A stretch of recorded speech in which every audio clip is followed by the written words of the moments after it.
Find functional hilarity at the Biffa Emporium.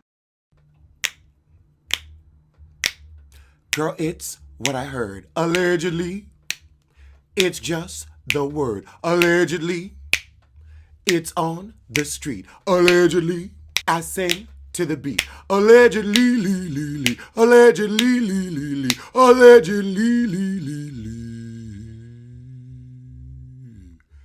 Allegedly. Well, Marlo is looking good on this Speak On It. That face is beat. Oh, God, but Kandi, she's got on a Mama Joyce wig with a slight curl. But this, you know how in Vegas they love red leather? Well, you know how cheap Kandi is. She probably had like a condo or something out there, or got some free furniture from Craigslist and repurposed that old Vegas red leather upholstery into this weak seam jacket. This off-white Marlo has on looks nice. Now the highlighter point at your cheek could be a little softer, but your makeup artist did a good job. And your hair is together. It looks natural. It looks good, but it looks natural, not too overdone, not too perfect, but that, okay, girl. You like, look, I got natural edges. Not sideburns like Drew, but natural edges. And thank God she didn't come on in a sequin sock.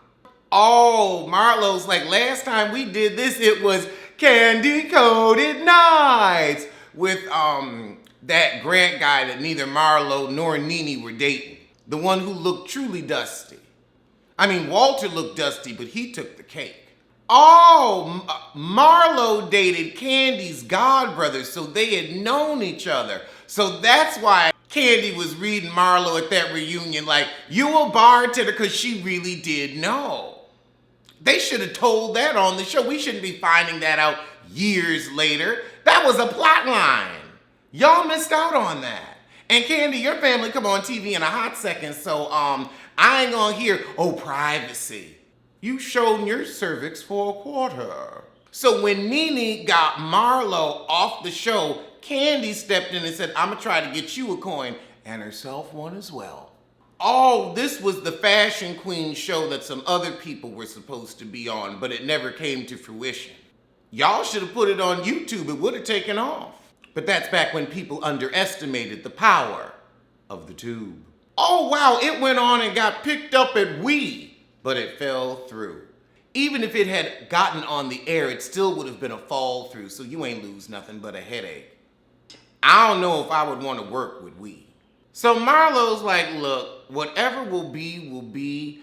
I'm doing okay, I'm strong. When it's time for me to have a peach, I'll have a peach. And after this season, girl, it ain't your time yet. You need a little more growing. You've got to ripen first before we can pluck you. So Kandi was looking forward to telling Marlo's story and making a coin off of it. She's still upset. But that's what Kandi does, stay upset. She makes money and she stays upset. And she eats. All right, now we're talking about Marlo's fashions from 2014. She said, I've always been fashionable. I can now just afford label.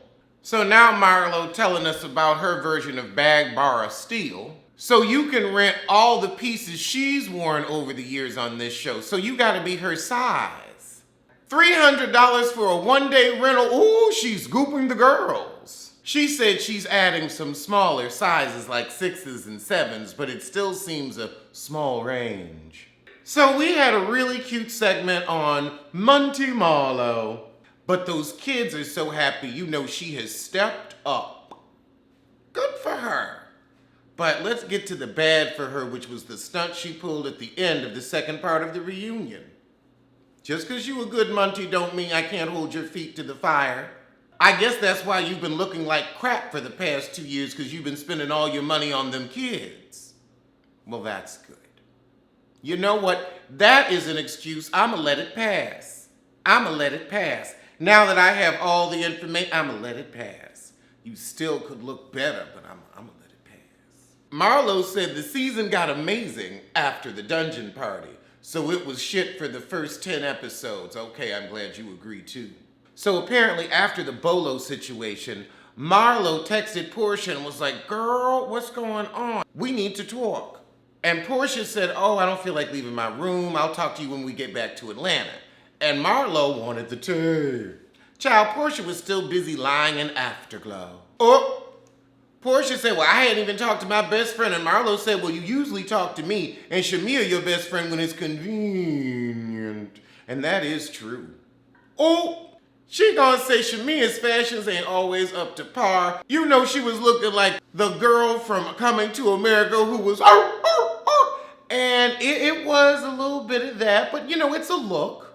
And Marlo, I know you've been spending all your money on the boys for the past 2 years, but like you said, you could go to Goodwill and style something. Looks like you can't. Now, Marlo, why are you judging Portia? Someone shouldn't be getting that loose around people they're not that close with. Now, that is a true statement, but if Portia wants to do that as a grown, gray butt heifer with the child, that's her business. You tend to yours.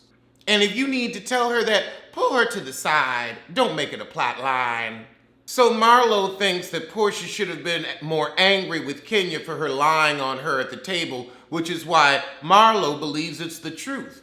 But why does it matter? And I'm sorry, Kenya is somebody you don't give a reaction in the camera time. I wouldn't get sucked into it because Kenya will suck you into her garbage. That's why she wasn't naming names. And the second Portia said anything, Marlo, you're forgetting that. She never lied on Portia because she never named a name. She insinuated and implied, but she never named a name. So if Portia jumped up, it would have been all idiots say what? So Marlo said, well, she didn't text me, and I text her twice, so now I feel some kind of way because you're a user. And I've been warned you're a user. And Kandi like, who warned you? Who warned you? You better say Nene because you implying that it's Mimi. So she's still cool with Nene and thankful for all that she provided her with and says that was a true friend. And they ain't close as they was and Nene needs some time. But, she'll even let Portia back around. She's just gonna watch her. And I'd watch her too. I mean, she an old scammer. Any woman that marries a large bottom like Cordelia Stewart and wants to act like she don't know, that's a scammer. So this is really what that was about. 2 unresponded to text messages, and that made you feel so strongly. Stronger than your John Amos face. So if she had just done what you wanted to do, which was tell you her business, then it would have been okay. But because she kept her business to herself and wouldn't include you in that plot line, you got pissed. That don't sound like a friend to me. And if you were so concerned about her getting loose around the wrong people, then that should have been a concern whether you had the text or not. After you decided to crawl up Kenya's cooch, shit did change because you knew Kenya was gunning for her and you were trying to get the scoop. Kandi became her best friend because Kandi wasn't telling her business. And Kandi also got her that good bolo bust down. She got real grateful. So Marlo's saying she's just genuinely tired of feuding with Kenya. I think that she realizes if she could get a kind of cool relationship with Kenya, it'll help her peach ripen. She's like, I used to really kick it with Portia and then all of a sudden I'm cut off. I used to bring baby Pilar a gift and have some of Mama Diane's gumbo.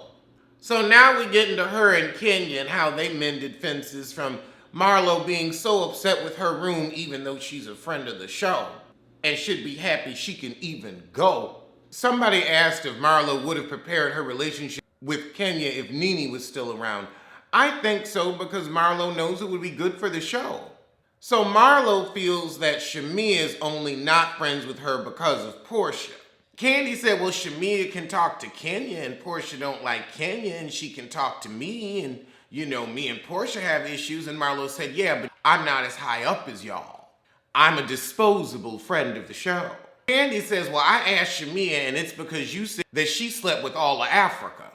Marlo said, I didn't say that. I just said, if your man wants you, he would want me too.